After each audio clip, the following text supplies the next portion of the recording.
is up, party people and fine folks? Welcome back to the movement. What a day. It was not the day I hoped for. It was not a bad day.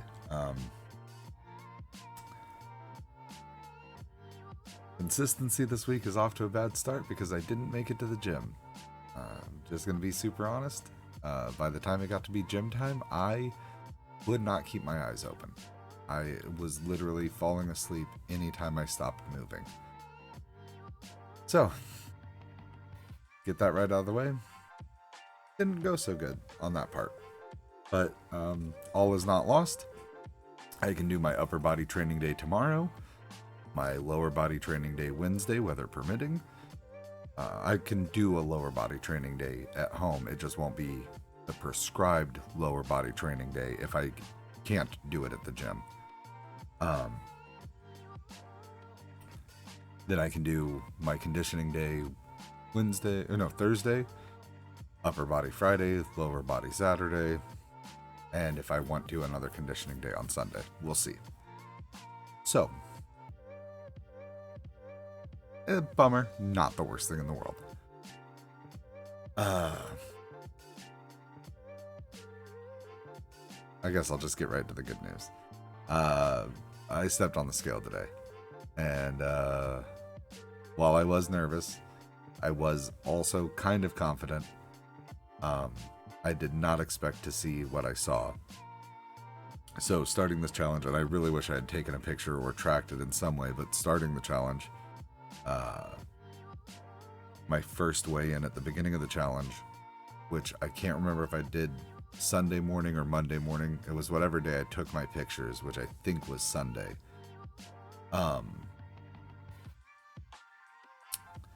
My starting weight, according to my Fitbit scale, was 357.6 pounds.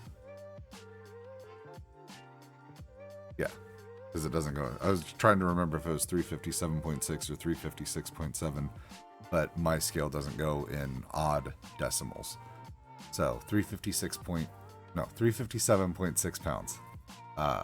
Last week on Monday, so a week ago today. Today I stepped on the scale, and I'll show the pictures here. I actually may not remember the numbers off the top of my head, so I may actually have to look this up to make sure that I'm saying the right thing. So I have two scales in my house. I have one that's a Fitbit Aria, connects to my Fitbit app. It has a backlit display. You'll see it up here. That one showed at 347.4, which is 10 pounds of weight loss in a week. Now, disclaimer, I did not lose 10 pounds of fat. I may have not even lost 10 pounds. I changed batteries before today's weigh-in. It's possible that my scale did not weigh me correctly the first time. I just kind of went with it because I know I've been weighing in the 355 to, there's been like 353 to 358. Kind of a 5-pound swing in that ballpark since around Christmas. So 357 doesn't seem wild. A 10-pound weight loss does, because even with water weight, I'm not doing Biggest Loser extreme workouts and dieting and stuff like that. So that's a big jump. It's not wild though. I mean, at my size, it probably is. I mean, it's north of 3,000 calories to maintain my current body weight. I guarantee it. It's probably somewhere in the ballpark of 3,500, which means I'm eating at like 1,000 calorie a day deficit plus any physical activity that I'm doing, which I don't track calories burned from physical activities, as I don't re-eat those calories or anything. So 10 pounds in a week seems like a lot, but I don't know. It's something I'm going to keep an eye on, because I also don't want to lose too much weight too quickly. That's what I've done in the past, and it has royally messed me up. But anyway, 347.4 on my Fitbit scale, and then I have another scale that's made by Harbinger, which is a like athletic brand that you can get at like Academy Sports. My brother bought me the scale for my birthday last year, and I use it more. Up until recently, it's been like the main scale I used. And then right around Christmas time, I reset up my Fitbit Aria scale and started weighing myself on that. But I kind of bounce both against each other because they're not the same weight. But I don't have a good way to calibrate and figure out which one is closer. So I just kind of am using both as a standpoint now. But as you'll see on that, it says it's even bigger weight loss, but I did not take my starting weight on the Harbinger scale because the batteries were dead in it, and I just got new batteries for it. So I only have a starting weight to go off of based on my Fitbit scale, which is still putting me at a 10-pound loss so far in a single week. And I'm telling you right now, even if that number is correct, even if on the slightest off chance that number is right, I'm not going to lose 60 pounds in 6 weeks. For a few reasons. One, weight loss isn't linear. Two, I don't want to. I would like to eventually have lost more than 60 pounds from my starting weight. I don't want to do it in 6 weeks because I lost a large chunk of weight in a very short amount of time previously, and it's all back.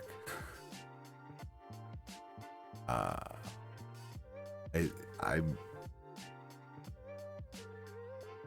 the heaviest I've ever been in my life was close to 380, I think. And I was 366 last year. So there's a 14-pound difference there. And that was 7 years after all my big weight loss. So like, I don't want to lose weight super fast because it means something's not going right. So I'm going to kind of stay the course this week. And on my next weekly weigh-in, which will be a week from today, Monday the 30th, I'll do another weigh-in. And if I'm even close to having lost another 10 pounds, something's not right. And I'm going to realistically up my calories at least slightly, because I should not lose that much weight that fast. But what I'm thinking is more likely is I will probably be down 3 or 4 pounds from where I'm currently sitting. So I'll probably be at the low end of 40. I may even breach just into the upper side of 339 pounds. But I'm guessing probably between 339 and 341 is probably the ballpark that I should land at next Monday. Nope, that math is not correct at all, because I'm treating... Ooh. No, so I'm going to guess between 344 and 342 is probably... 342 to 344 is probably the ballpark I'll land in. If I am down into those 330s, we're going to reassess. Because that means something isn't going the way it's supposed to. But for now, I'll take it as a win. It's more weight than I had planned on losing in this amount of time. It's not ideal because it's more than I wanted to lose. which sounds like a weird complaint to have. But when trying to maintain strength, I don't want to lose weight too quick. So we'll see what happens. And then additionally, over on the old Twitter box, twitter.com/rhino_MVMT, I asked, I'm going to start trying to do daily questions. I will either find them on Reddit or have people reach out to me and ask questions. So I was asked a question today. What's the best way to eat properly if you're not financially well off? And that's a really good question. Unfortunately, the answer is kind of, it depends. It depends on a few things. One, what's eating properly? If you are looking to gain weight, looking to lose weight. Also, what is your actual budget? Because eat properly means different things to different people, but also financially well off means different things to different people.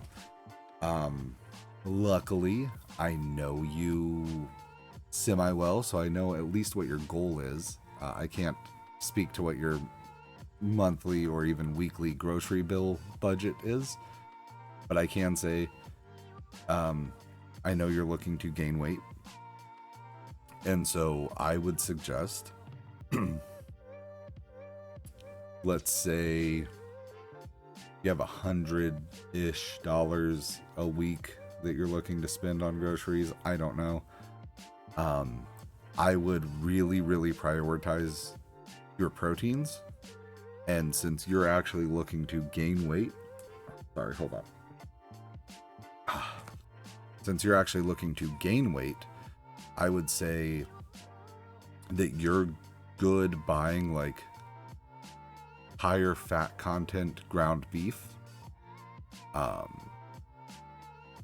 Whatever is cheapest on other proteins, or like I would say probably one meal a day could just be like 70-30 ground beef or something around there. It'll be cheaper per pound. It'll have higher calories in it. It's still good quality protein. I would supplement that with either the cheapest version of chicken breast you can find, or the chicken thighs are also fine. I don't know which one's cheaper where you are. Or even like, if you like fish, go with something like tilapia that you can get a lot of for pretty cheap. I would say, really, honestly, truly, if you're looking at spending $100 a week, $50 of it should be on your protein.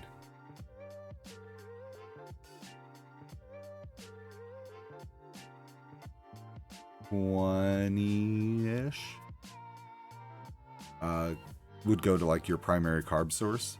So if you're wanting pasta, if you're wanting rice, whatever, a little of each, dude, you can get, I think I bought a 2-pound box of plain elbow noodles, like elbow macaroni noodles, for like $2 at Walmart, maybe $3, but 2 pounds of pasta in a week is a lot.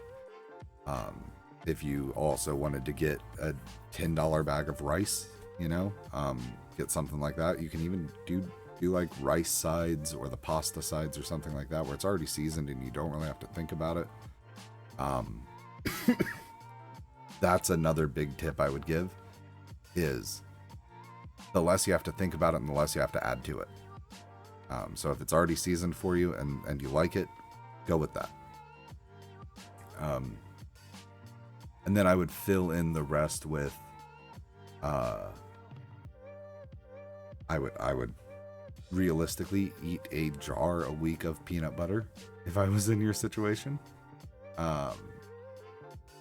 Maybe not that much. Maybe that may be a little bit of a exaggeration, but I mean, you could if we're looking at $100 a week, $50 or $60 in protein, specifically meat sources if you're not a vegetarian or a vegan, but a protein source, I would say $30 to $40 a week in fruits and vegetables, to make sure you're getting good micronutrients, make sure you're staying full. I mean, fruits and vegetables are a good way to go. They have calories, but they also, they help you get all those little pieces. And since you're worried about budget friendly, the more nutrients that you can get from your food, the less you have to look at vitamin supplements or any kind of junk like that, which I don't necessarily recommend getting anyway. But if you can get more of it through your food, get more of it through your food. And then your carb sources, potatoes, rice, pasta, the remainder of your money goes to those. And you can scale that accordingly based on how much money you're actually looking to spend a week, but I would say about half of your money each week should go to your protein sources. This should probably be its own standalone video because this was a lot longer of an answer than I really expected it to be. But we'll keep them together for now, and we'll see what happens in the future. But yeah, so 50% of your money goes to protein, 30 to 40% goes to fruits and vegetables, the remainder goes to carb sources. To be very honest, like I said, you could take a little bit of money away from a combination of carb sources and fruits and veggies to get like some peanut butter or some other, higher calorie, but not just absolute junk food. I think things like that also help when you don't have a huge appetite, which I know is something else that you struggle with and part of the reason you have trouble getting your food in. Something like peanut butter is pretty palatable and will go down pretty easy. So try adding some of that in here and there, dude, peanut butter on crackers and something just to get the calories in. Because if you're wanting to grow, you've got to feed your body. So I don't know. That's enough of a ramble for that answer, probably. My brain's kind of all over the place because I'm still trying to figure out. I'm rushing myself. I need to just trust the process and see what happens next week's weigh-in. But I'm still sitting here trying to calculate, like, did I eat enough every day? Am I doing too little? Am I cutting too much food out? Like, my brain's everywhere. So I don't know. We'll see what happens next Monday. For right now, I'm taking it as a win. I didn't expect to lose that much. I'll pretend it's not a concern for now. But with that being said, just remember that in your day and in your life, you get to determine what defines greatness for you. So as you go through your day to day, make sure that you're out there doing great things. I love you. I'll see you next time.